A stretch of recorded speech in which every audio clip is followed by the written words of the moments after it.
The Lucky Dream of Bertha Brown. In old Baltimore, not far from the city's old town market, lived Bertha Brown and her son Willie. Bertha had always been a religious woman, and she had raised her son Willie to believe, as she did, that they had been destined to do something great in life before they passed on. But, as luck would have it, Bertha and Willie could never seem to get ahead. While Willie worked as a truck driver, his mother worked from dawn until sundown in the old town market, tending a vegetable stall and cheerfully greeting her regular customers with a word of hope, saying, "One of these days the Almighty is going to say, 'Bertha Brown, the time has come when you and your Willie are to begin work for the Lord.'" "And what kind of work will you be doing for him?" she was regularly asked, more in humor than in malice. "I'm going to start a little church school for the underprivileged folks," she always answered. "That takes a whole lot of money, more than you'll ever make on this job, and more than you'll ever hope to make." To this Bertha always smiled and said, "The good Lord will provide. One of these days old Bertha's going to get lucky. Until that day comes, I'm hoping and praying and going to church every Sunday." Then one day it happened. Bertha Brown awoke at the crack of dawn and excitedly called her son, "Willie, I had my lucky dream. I had it. I just know it has come." The day, the 1st of September, 1947. The dream that crepe of morning would hang on a neighbor's door. The house number is 947. As they ate their simple breakfast, Bertha continued to prate on about how she was certain the dream had indicated that the number would turn up for that day. "But, Mamma," Willie protested, you never in your whole life gambled or played the numbers. Why now? Why do you believe that the good Lord is going to help us by letting you hit a number?" "Because it's the only way poor folks like us can hope to strike it rich. And because we aren't going to use the money for ourselves. We'll use it to do good. We'll move away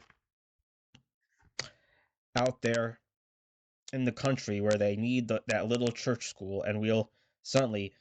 Willie glanced up at the calendar and then cried out, "Hey, maybe that is the number for today. Look, today's the first day of the ninth month, the year 1947, 947. How about that?" "That's what I've been trying to tell you, Willie.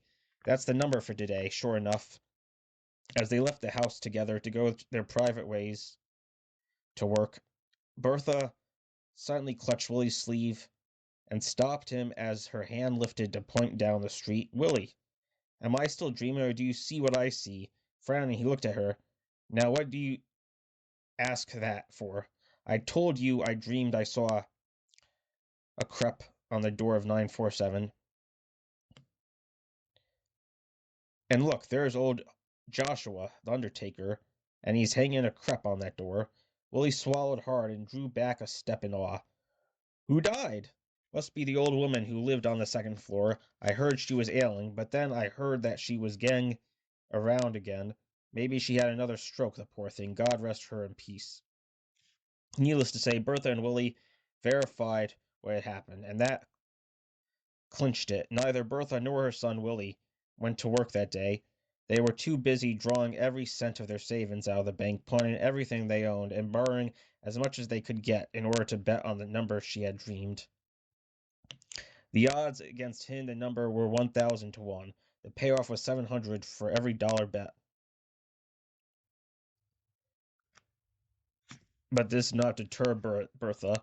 She was as convinced as one could be that the number she had dreamed was due to hit, and she backed it up with more than $500 in hard cash.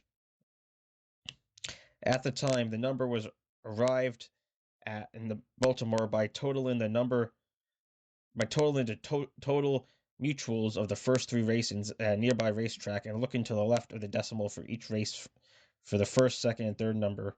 The Baltimore News Post at the time unwittingly carried the number on the front page of the early evening paper, the 10-star edition. Bertha and Willie were standing in front of the newspaper office on Pratt Street, waiting for the news. With trembling hands, they grabbed the paper as soon as it was out.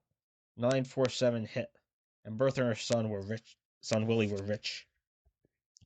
After their debts had been settled, and after they had bought a few things for themselves, Bertha and her son Willie got into a new car they had just purchased and drove south. They went home to the small town in South Carolina where Bertha had been born and established their little church school for the underprivileged. As far as anyone knows, Bertha never made another bet again, and neither has her son Willie, who assists in the church work. Besides, they are both too busy for such nonsense as gambling. It is far better to give than to receive, Bertha continues to preach, and she demonstrates that she means it every day. Thanks to Bertha Brown's lucky dream, a small and very poor South Carolina community is richer in more ways than one.